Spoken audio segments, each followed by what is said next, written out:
15 August 1947ના દેશમાં વિભાજન થયું, પાકિસ્તાન અસ્તિત્વમાં આવ્યું, પરંતુ જે તે વખતે સિંધ પ્રદેશના લોકો, જે સિંધી સમાજના લોકો ભારતના અનેક વિસ્તારમાં ગયા, એ પૈકી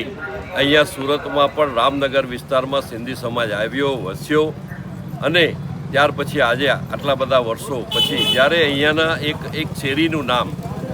એ લોકવાયકા મુજબ સરતચૂકથી પાકિસ્તાની મોલ્લો થઈ ગયું હતું, લોકો પાકિસ્તાની મોલ્લા તરીકે ઓળખવા લાગ્યા હતા, ત્યારે 2015-16થી કાર્યવાહી કરીને, ચર્ચા કરીને 2017માં આપણે જ્યારે મારી ગુજરાત સરકારમાં સંસદીય સચિવ તરીકે જવાબદારી હતી, પત્ર વ્યવહાર કર્યો અને 2018માં મહાનગરપાલિકાની સાંસ્કૃતિક સમિતિમાં આ મોલ્લાનું નામ હિન્દુસ્તાની મોલ્લો કરવામાં આવ્યું. અને આજે આપ જોઈ શકો છો કે 15 ઓગસ્ટના આગલે દિવસે 14 ઓગસ્ટ અખંડ ભારત સ્મૃતિ દિવસ, એને વિભાજનની વેદના તરીકે પણ આપણે જ્યારે